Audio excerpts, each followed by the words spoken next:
subir mais um pouquinho? Põe aqui em cima. Obrigado.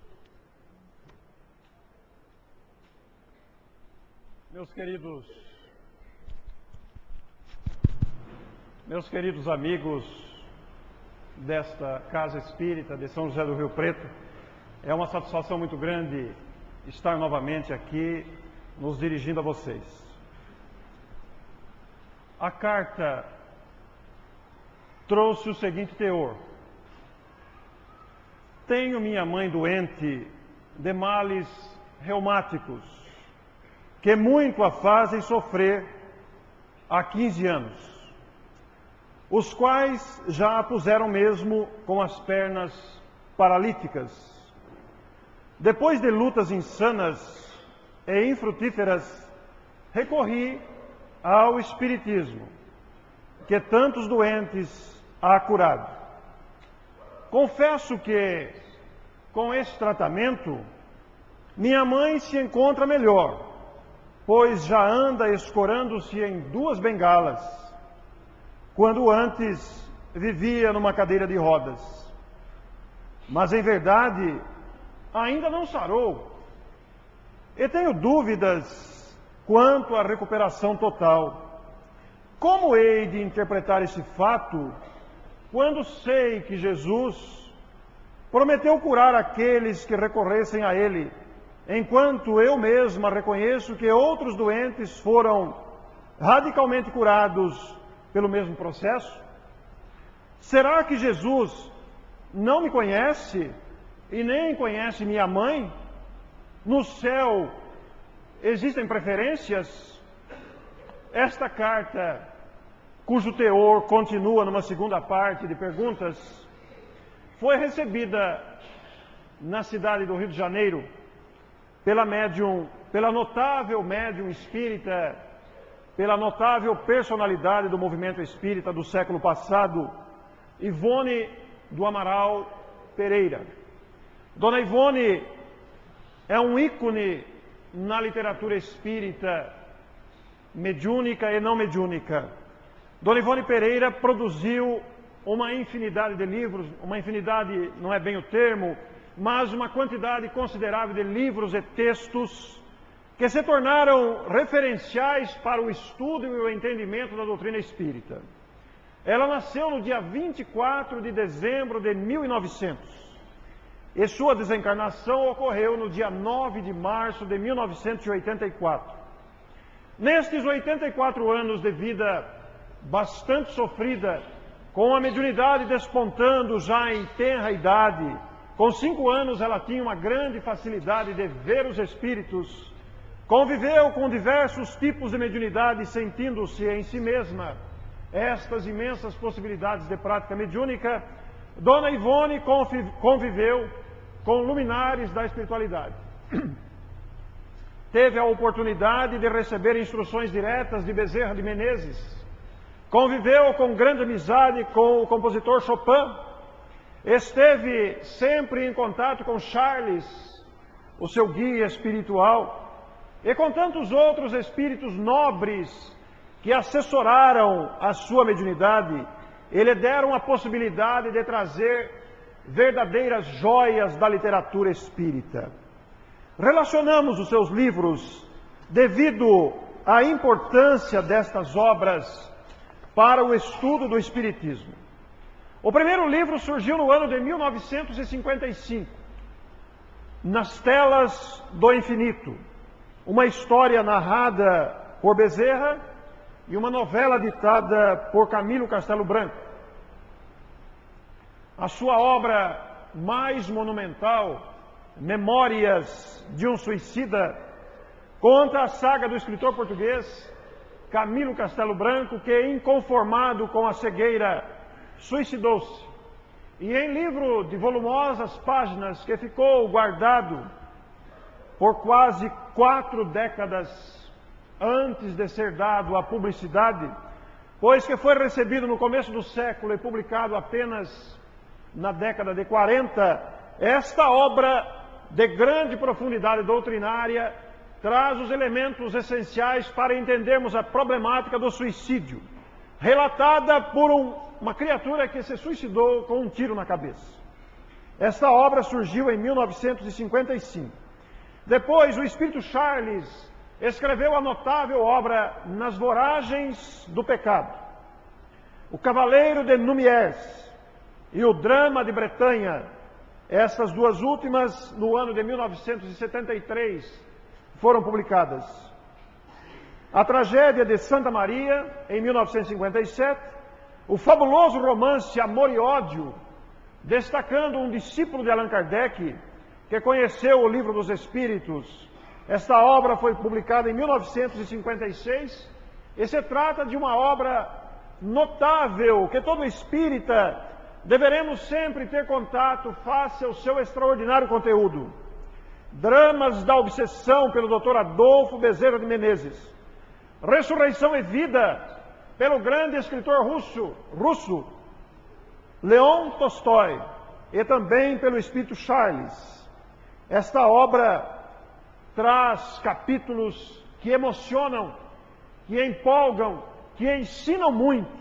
É nesta obra, no seu terceiro capítulo, que está o sonho de Rafaela, uma mãe que teve a sua filhinha pequena desencarnada em tenra idade, e que, inconformada com a perda material da presença da filha, chorava inconsolável, até que os espíritos providenciaram que ela fosse levada em espírito para verificar e encontrar-se com a sua própria filha precocemente desencarnada.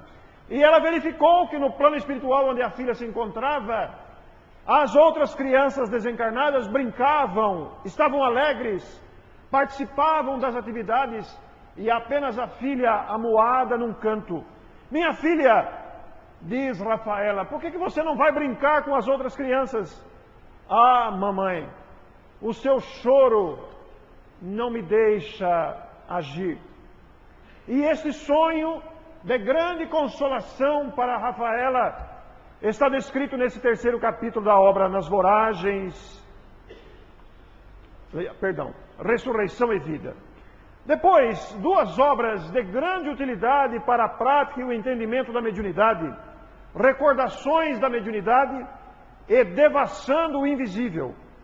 Sublimação, Cânticos do Coração, volumes 1 e 2, que foram textos de Ivone publicados em jornais, e A Luz do Consolador, que é esta obra que nos inspira a abordagem de hoje, que reúne uma coletânea de artigos publicados na revista O Reformador. E, finalmente, o último livro mais recente, Ivone Entre Nós, agora Ivone desencarnada, pelo médium Emanuel Cristiano, da cidade de Campinas. A pessoa de Ivone inspirou o surgimento de diversos núcleos em todo o Brasil com o seu nome: Associação Espírita, Centro Espírita Ivone Pereira, Grupos de Estudo Ivone Pereira.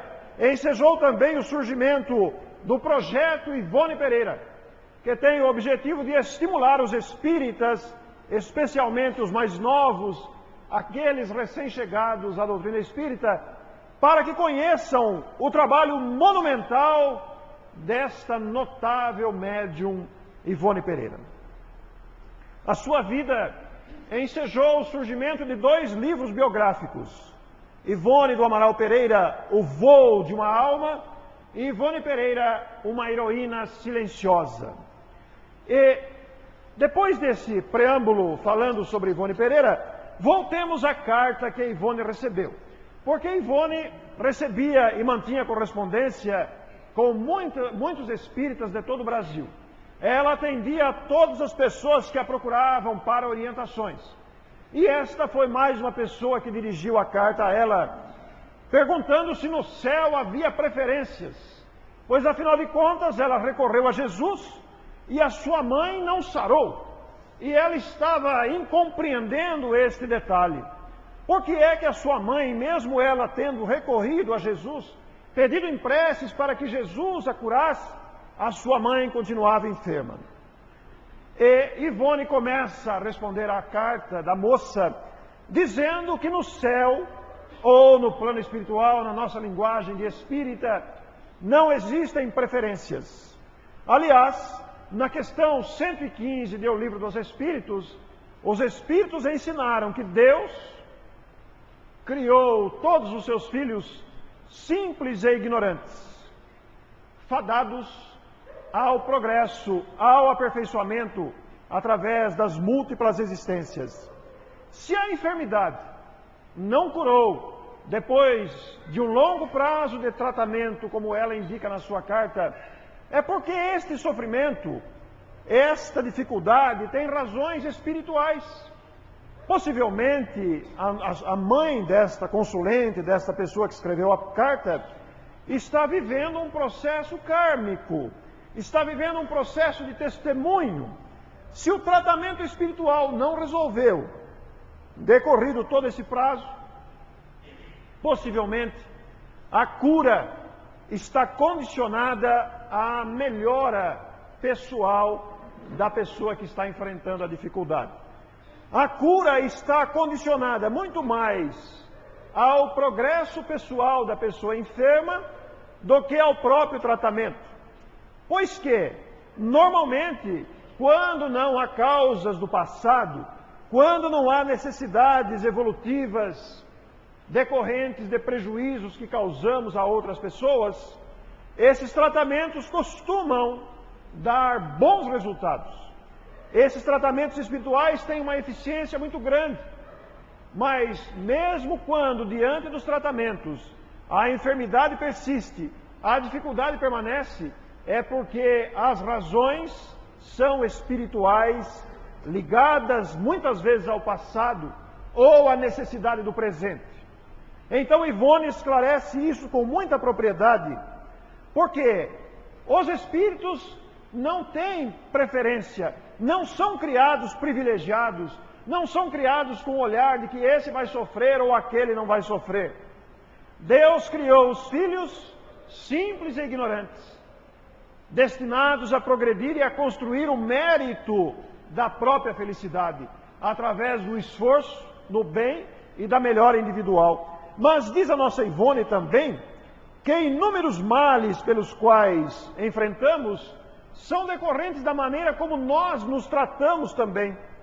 O posicionamento mental que levamos à vida, a maneira como alimentamos os nossos pensamentos, os nossos desejos, a maneira como encaramos a vida, a maneira como enfrentamos as dificuldades.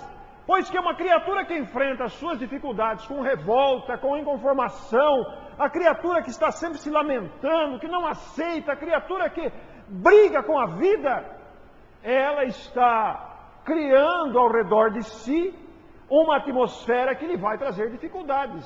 Porque a vida conspira a nosso favor. A vida conspira para a nossa felicidade. Agora, se nós batemos de frente com a vida, não é a vida que cria dificuldades, somos nós que vamos criando as dificuldades. Daí a necessidade da melhora individual, do aprimoramento moral, porque este aprimoramento vai melhorando as condições ambientais da nossa própria vida. E por outro lado, o dever de nos auxiliarmos mutuamente cria méritos de grande proporção. E esses méritos são protetores, são profiláticos, são auxiliares da manutenção e da cura, da busca da saúde. É interessante porque Ivone também responde que Jesus não prometeu curar, mas ele prometeu aliviar. E esse é um detalhe muito importante. Inclusive ela responde à garota que, se ela observar bem, antes a mãe estava na cadeira de rodas, agora já está de bengalas. Quer dizer, houve uma melhora sim, para que ela enxergasse esse outro lado. Porque aí nós vamos nos lembrar do capítulo 6 do Evangelho segundo o Espiritismo, o Cristo Consolador, quando nós vamos encontrar a citação que Allan Kardec faz, referindo-se ao Evangelho. Vinde a mim, todos vós que estáis aflitos e sobrecarregados, que eu vos aliviarei. tomai sobre vós o meu jugo, e aprendei comigo, que sou brando e humilde de coração, e achareis repouso para vossas almas, pois é suave o meu jugo e leve o meu fardo. Ora, mas que fardo é esse? Que jugo é esse? Naturalmente, a própria Ivone responde: quando tomarmos o jugo do Senhor, que nada mais é do que a responsabilidade dos deveres exigidos pela sua doutrina. Ora, quais são os deveres exigidos pela doutrina do Cristo, senão aqueles que Ele mesmo recomenda, da mansidão, da mansuetude, da tolerância, da compreensão, do amor ao próximo, do perdão? Percebemos que quando não perdoamos, quando somos duros, quando somos inflexíveis, quando somos difíceis no trato, quando somos muito exigentes, quando não há meio de cedermos um pouco, percebemos quantas dificuldades isso cria para nós. Criamos uma atmosfera difícil em torno de nós, e mesmo para aqueles que querem nos ajudar, encontram a resistência da dureza do nosso coração. Então, o amolecimento do coração, no bom sentido, no sentido de sermos mais acessíveis, mais fraternos, mais acessíveis, facilita para que as ondas curadoras da vida se acerquem de nós e nos tragam mais tranquilidade. Basta lembrar que muitas criaturas facilitaram o nosso caminho para que chegássemos até aqui. Hoje, dia 12 de setembro de 2006, estamos aqui em variadas idades. Viemos de famílias diferentes, de histórias diferentes, de experiências de vida diferentes, mas todos chegamos aqui. Quantos não nos facilitaram o caminho para que a nossa vida chegasse a essa idade, nesse ponto, com as conquistas que já fizemos, com os conhecimentos que já detemos, com as virtudes que já conseguimos acumular, com as lutas para domar a nós mesmos. E aí nós nos lembramos que um dia um homem caminhou sozinho, abandonado, suado pelas estradas poeirentas, cheia de pedregulhos, carregando a cruz do martírio, para nos ensinar que precisamos ser mais compreensivos, para nos ensinar que somente a compreensão, a tolerância, o perdão são capazes de nos fazer ter saúde de novo, porque eles representam o aprimoramento moral que todos precisamos. Mas que jugo é esse? O jugo a que Jesus se refere é justamente a sua doutrina, o conhecimento e prática das regras de bem viver, tão bem expostos no Sermão da Montanha. Por favor, vamos ouvir o Sermão da Montanha. É muito bonito ouvirmos. Bem-aventuranças. Faixa 2.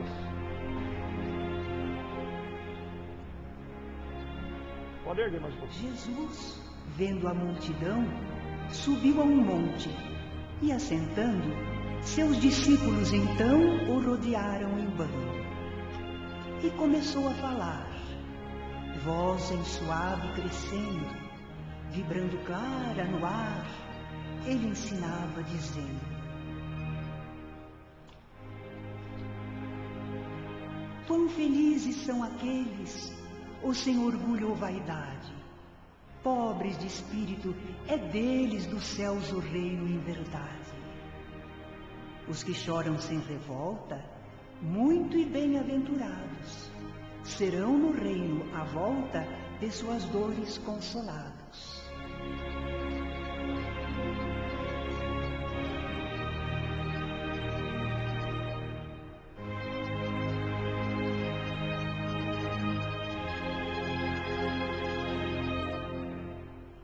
Gente bem-aventurada, os mansos digo que são. A terra regenerada, no futuro a herdarão. Felizes aqueles que sequiosos e esfomeados de justiça andam, porque eles serão saciados. Misericordiosos, eis bem-aventurados sois, vós também alcançareis misericórdia depois. Bem-aventurados, sim, os limpos de coração, por serem puros assim, a face de Deus verão.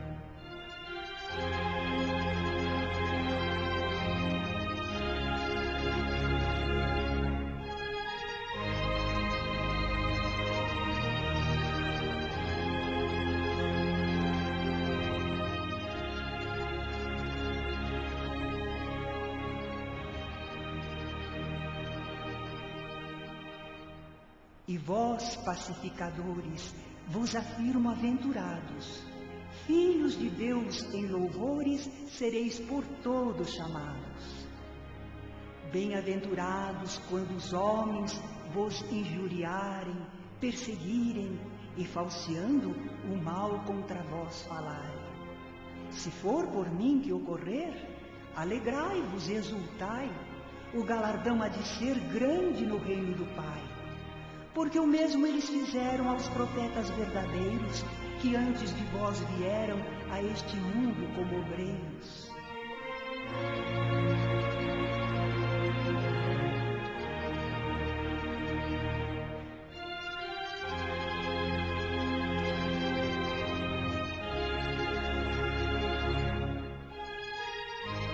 Ser dos bem-aventurados, quem quiser, busque ter isto.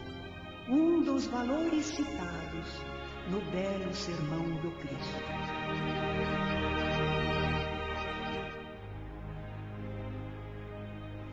Os ensinos de Jesus são de uma clareza e de uma limpidez ímpar, convidando-nos a esta renovação de comportamento. A renovação de comportamento nos trará a paz de espírito que tanto procuramos. No Evangelho segundo o Espiritismo, no capítulo 6, item 8, o Espírito de Verdade afirma: Deus consola os humildes e dá força aos aflitos que lhe pedem. Seu poder, o poder de Deus, cobre a terra e por toda parte, junto de cada lágrima, coloca ele um bálsamo que consola. A abnegação e o devotamento são uma prece contínua e encerram um ensinamento profundo. A sabedoria humana reside nessas duas palavras, abnegação e devotamento. Possam todos os espíritos sofredores compreender essa verdade e, em vez de clamarem contra as suas próprias dores, contra os sofrimentos morais que neste mundo vos cabem em partilha. É interessante analisarmos esse trecho do Evangelho, a começar pelo entendimento das palavras. Segundo o dicionário, a abnegação é igual a renúncia, desinteresse, desprendimento, altruísmo. Isto é abnegação. E devotamento é dedicação. Toda vez que aprendemos a renunciar aos próprios caprichos pessoais, quando aprendemos a renunciar aos apegos que nos fazem sofrer tanto, e nos dedicarmos a uma causa nobre, que são tantas à disposição, causas que promovam o crescimento dos nossos irmãos ou de nós mesmos, que promovam algum benefício em favor da humanidade, da comunidade, da cidade, do grupo onde estamos, ou mesmo devotamento a uma pessoa, a uma causa nobre.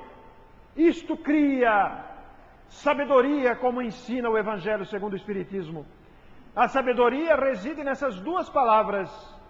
E ao invés de clamarem contra as suas dores, ora, este clamor contra as dores não é apenas a unha encravada ou a dor de dente, não é apenas a palpitação, a dor muscular, não é apenas a dificuldade estomacal, mas As dores também são a revolta que podemos manter, a inconformação, a falta de resignação, a falta de tolerância.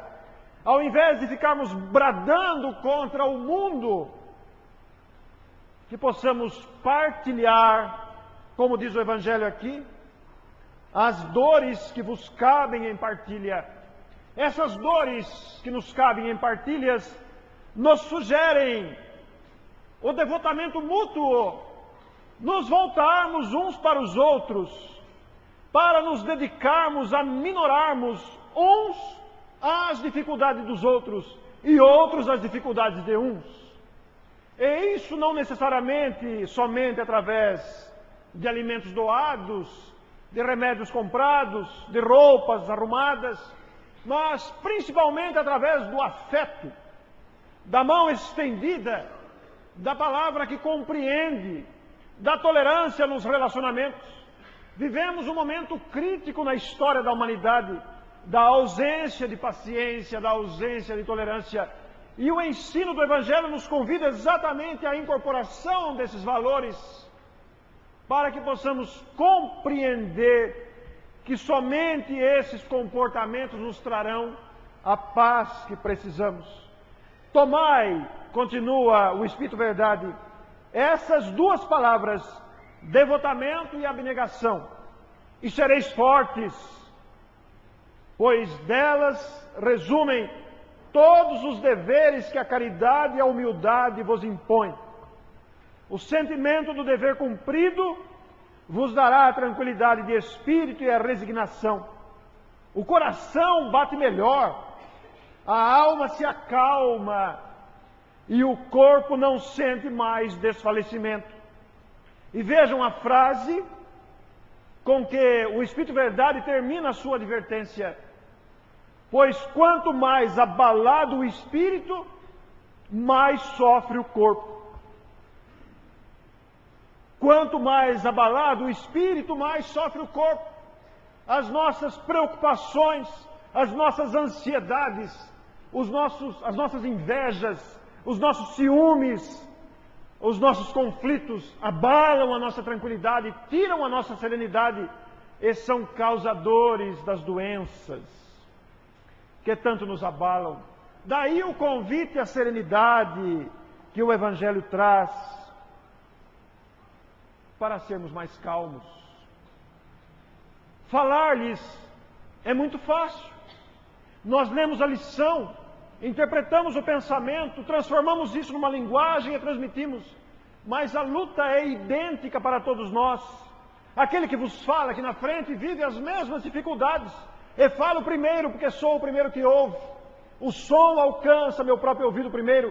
Estamos mentalizando antes a formação das frases e estamos tentando assimilar esses ensinos magníficos. Mas o Evangelho também fala dos deveres que a caridade impõe.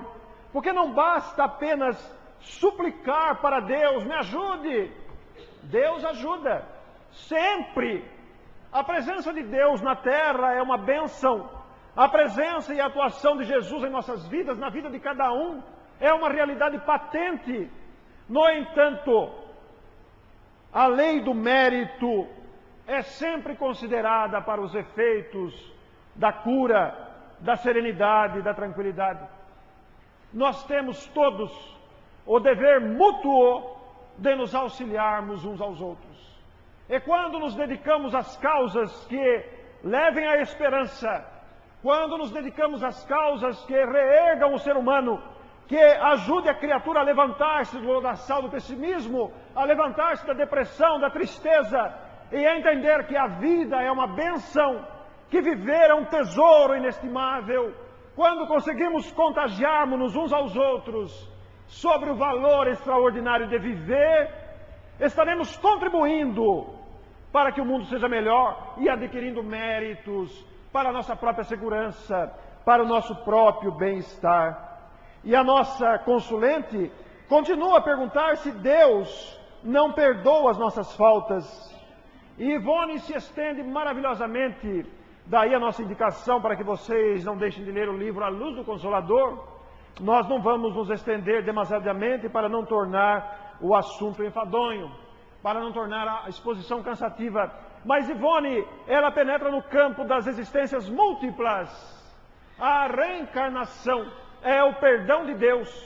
Deus nos concede as oportunidades das existências inumeráveis para que possamos efetuar o aprendizado que precisamos, para que possamos modificar o caminho antes equivocado, para que os equívocos de ontem sejam agora reordenados.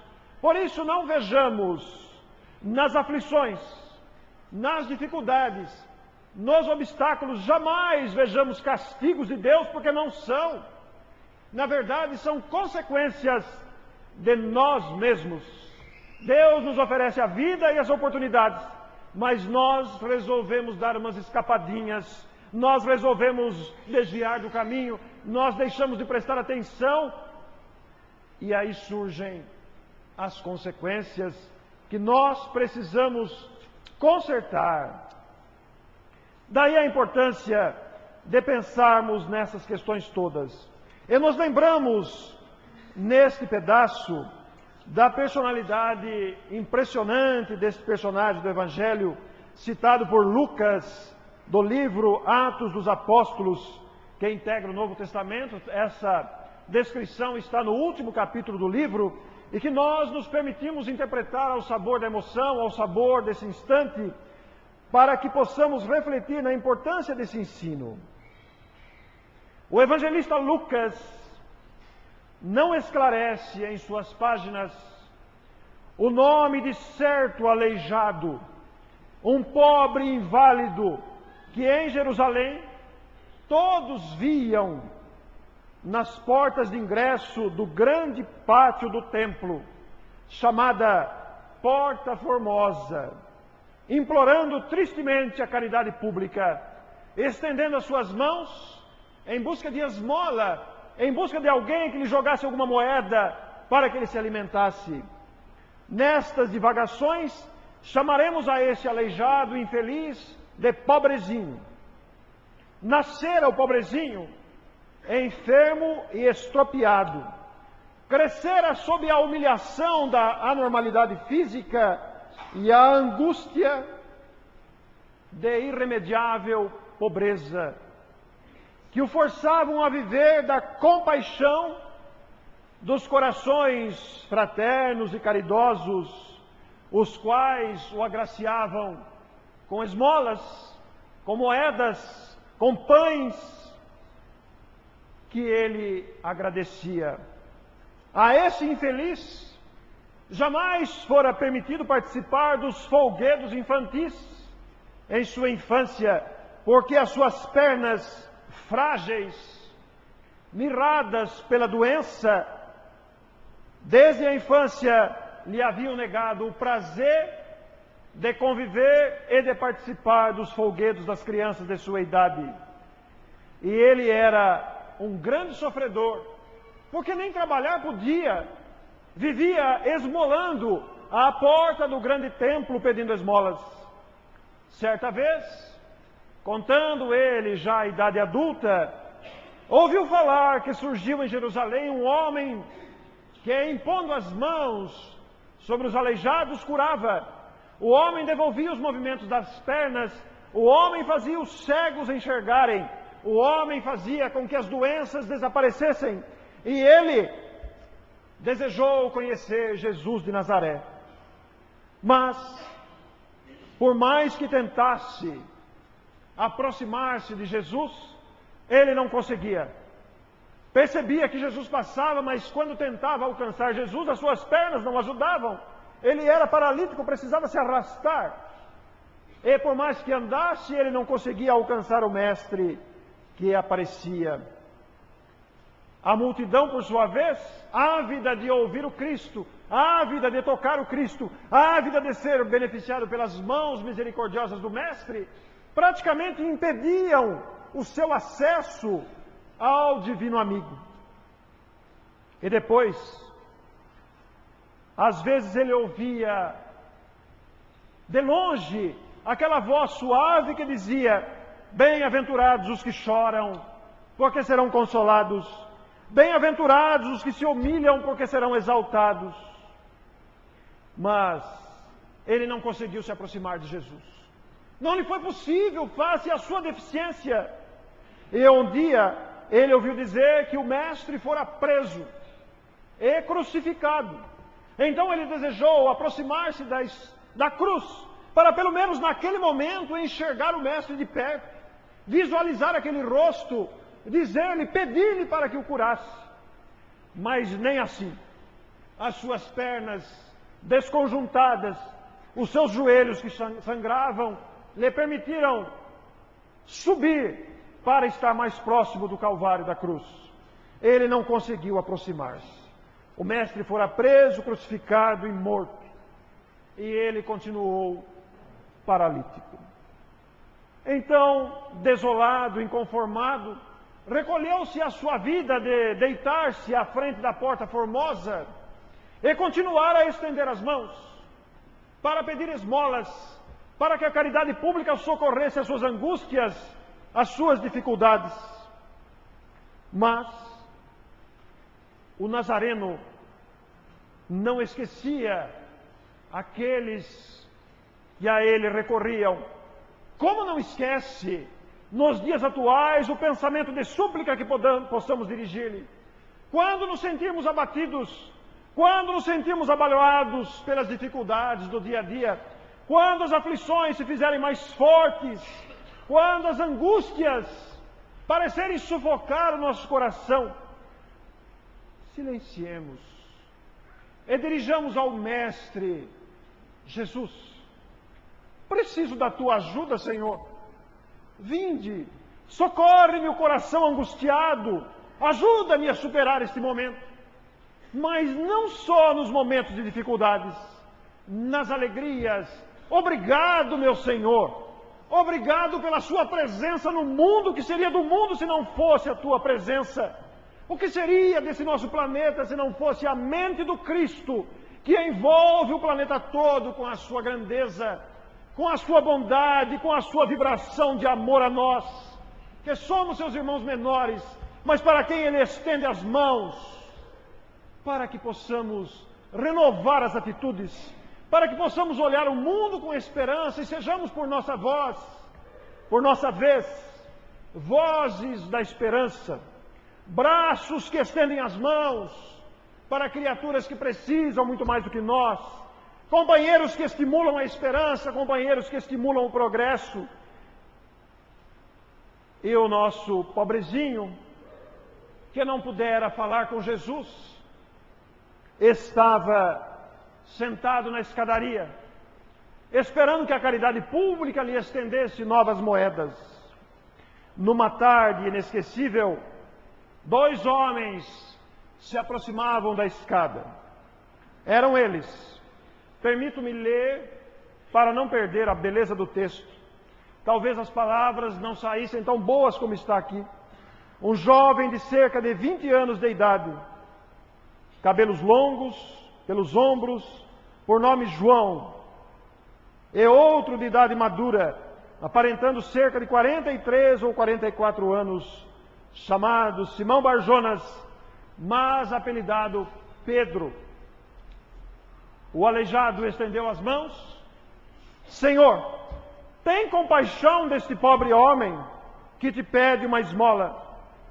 Os 2 homens pararam, magnetizados e sentindo que algo extraordinário ia suceder-se. Para aquele instante, comovido, o coração exaltado por uma chama celeste, como se da imensidão das sublimes virtudes, Pedro descansou no pobrezinho juntamente com João, o discípulo amado, e disse-lhe: olha para nós. O pobrezinho: estou olhando, Senhor. Então Pedro, com a convicção daqueles que creem, com a certeza daqueles que se sentem tocados pelo amor do divino Cristo: não tenho prata nem ouro, e por isso não te daremos uma esmola, mas o que temos, isso te daremos. Em nome de Jesus Cristo Nazareno, levanta-te e anda. E o pobrezinho levantou-se, jogou as escoras que o andavam, que o ajudavam a andar, para gritar com alegria, ter sido curado pelo Cristo através das mãos de Pedro. Não tenho ouro nem prata, mas o que tenho te dou. Em nome de nosso Senhor Jesus Cristo, levanta-te e anda. Meu amigo, diz a nossa Ivone, aqui na página assinada pelo Espírito Aníbal Silva, se cultivares os dons da alma na fé, sem dúvida, sem vacilação, e na renúncia ao mundo para a comunhão com as forças superiores do alto, das quais Jesus é o generoso distribuidor, se amares a beneficência no socorro ao semelhante, e dessas forças, desejares receber, desejando socorrer e servir ao teu próximo sofredor, por amor àquele mestre Galileu, a quem tanto devemos, tal qual como Simão Pedro, que o amou até o sacrifício, um dia poderás dizer também a um coxo ou a um estropiado: em nome de Jesus Cristo, levanta-te e anda, e o Nazareno virá a ti, beneficiando o sofredor hoje por teu intermédio, como ontem por intermédio dos seus apóstolos. Estas vibrantes palavras, em nome de Senhor Jesus Cristo, levanta-te e anda, serve-nos a todos com muita atualidade. Precisamos levantar-nos do desânimo, da descrença, da ausência de fé, levantarmos-nos da violência verbal, levantarmos-nos das nossas inferioridades, para nos declararmos efetivamente seguidores do Cristo, através da modificação do comportamento, que é o nosso maior desafio atual. Todos nós temos tendências negativas a vencer. É uma luta sem fim. É uma luta árdua, mas que precisamos efetivamente travar, não com os outros, mas conosco mesmo. O maior inimigo está dentro de nós. É o nosso orgulho, é a nossa vaidade, é a nossa prepotência, é o egoísmo que ainda carregamos. E estes são os causadores da infelicidade humana. Porque o caos social que estamos vivendo no Brasil e no planeta, embora façam parte do processo evolutivo, e tudo está correto, mas eles são a reflexão, ou eles são o reflexo do que cada um de nós vive interiormente. E isto reflete na sociedade. Por isso o convite ao estudo. Ivone nos convida a estudar a doutrina espírita para compreender os seus fundamentos e vivermos mais otimistas, mais alegres, mais confiantes. Por isso, que bom que vieste, Jesus. A última faixa, por favor. Que bom que vieste, Jesus.